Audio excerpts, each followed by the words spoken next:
नमस्कार, India news देख रहे हैं आप और मैं हूं आपके साथ पुनीता सिंह। बुलेटिन की शुरुआत करेंगे और सबसे पहले वॉर से जुड़ी 20 खबरों पर डालेंगे एक नजर। वेनेजुएला को लेकर अमेरिकी राष्ट्रपति ट्रंप का यू टर्न। वेनेजुएला का जब्त तेल टैंकर लौटाएंगे ट्रंप। 7 जनवरी को अमेरिका के कोस्ट गार्ड ने किया था जब्त।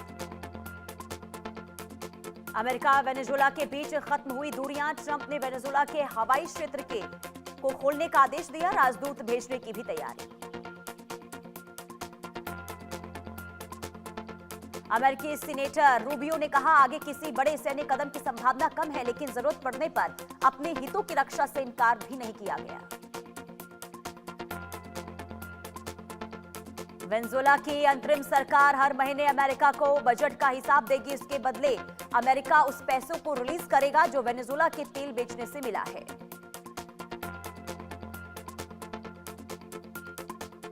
यूरोपीय यूनियन ने 15 ईरानी अधिकारियों और 6 संस्थाओं पर लगाए प्रतिबंध। इनमें गृह मंत्री और रिवोल्यूशनरी गार्ड के वरिष्ठ अधिकारी शामिल। ईरान की 6 संस्थाओं पर भी प्रतिबंध लगाए गए। इनमें वो संगठन शामिल हैं जो ईरान में इंटरनेट और ऑनलाइन कंटेंट पर निगरानी रखते हैं। यूरोपीय यूनियन का कहना है कि ये सभी लोग शांतिपूर्ण प्रदर्शन कर रहे हैं, लोगों पर हिंसक कार्रवाई और मनमानी गिरफ्तारी में शामिल रहे। ईरान से बात करने की योजना बना रहा है अमेरिका। राष्ट्रपति ट्रंप ने कहा, हम ईरान से बात करने की योजना बना रहे हैं। ईरान और अमेरिका के बीच टेंशन बढ़ी। राजधानी तेहरान पर अटैक का खतरा बढ़ता जा रहा है। ट्रंप ने पहले समुद्र में अपना आमरदा तैनात किया। ईरान में भयानक जंग की तैयारी। अमेरिका और इजरायल के बढ़ते खतरों को देखते हुए तेहरान के मेट्रो स्टेशनों पर इमरजेंसी वॉर शेल्टर में बदला जा रहा है। ईरान के सैन्य ठिकानों पर, परमाणु केंद्रों पर अमेरिकी हमले का डर। रिपोर्ट्स के मुताबिक ईरान के सुप्रीम लीडर खामनेई पहले ही बेहद सुरक्षित अंडरग्राउंड बंकर में शिफ्ट हो चुके हैं। ट्रंप ने दी ईरान को हमले की चेतावनी। न्यूक्लियर डील पर 48 घंटों में जवाब मांगा। डील पर जवाब नहीं देने पर बड़ा हमला होगा। अमेरिका जंग के लिए पूरी तरह तैयार। ईरान के पास न्यूक्लियर हथियार नहीं होने चाहिए। ईरान ने अमेरिका से साफ साफ कहा, आपसी सम्मान और हितों के आधार पर बातचीत के लिए तैयार है, लेकिन अगर उस पर धौंस जमाई गई तो वो अपनी रक्षा करने से पीछे नहीं हटेगा और जवाब देगा।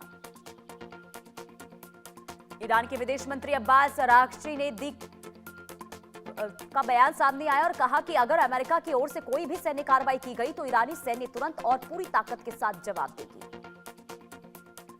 अमेरिकी राष्ट्रपति ट्रंप का दावा। रूसी राष्ट्रपति पुतिन ने मेरे कहने पर एक हफ्ते के लिए यूक्रेन की राजधानी कीव पर हमला रोका।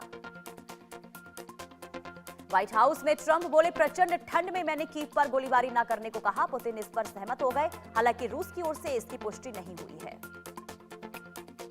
रूस ने यूक्रेन के राष्ट्रपति जेलेंस्की को शांति वार्ता के लिए मॉस्को आने का निमंत्रण दोहराया। क्रेमलिन के विदेश नीति सलाहकार ने कहा कि अगर जेलेंस्की मॉस्को आते हैं तो उनकी सुरक्षा की गारंटी दी जाएगी।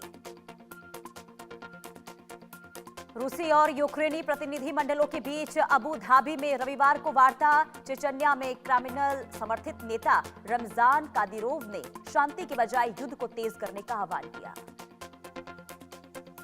अमेरिकी विदेश मंत्री मार्को रूबियो ने संसद में जानकारी दी। रूबियो ने बताया, ये पैसा जिस खाते में रखा जाएगा उसे कतर संभालेगा। इस पर डेमोक्रेट सांसदों ने कड़ी आपत्ति जताई। बांग्लादेश ने चटगांव में भारत को दी गई सेज भूमि का आवंटन रद्द किया। उसने ये जमीन चीन को दी। चीन अब इस जमीन पर ड्रोन प्लांट बना रहा है। क्यूबा को तेल देने वाले देशों पर ट्रंप की सख्ती। राष्ट्रीय आपातकाल के साथ टैरिफ लगाने के दिए आदेश। खाड़ी देशों ने अमेरिका के खिलाफ आवाज उठाई। ईरान पर हमले के समर्थन में नहीं खाड़ी देश। यूएस को नहीं देंगे एयर स्पेस जमीन का हिस्सा। ईरान पर हमले से पहले खाड़ी देश एक्टिव। मिस्र कतर ने पीस टॉक इनिशिएटिव किया। तुर्की ने ईरानियों के लिए बफर जोन बनाया। पाकिस्तान के बलूचिस्तान प्रांत में साल 2025 में 1200 से ज्यादा लोग गायब। बलूच यकजेहती कमेटी की रिपोर्ट में खुलासा। कई मानवाधिकार संगठनों ने बलूचिस्तान की स्थिति पर उठाए सवाल।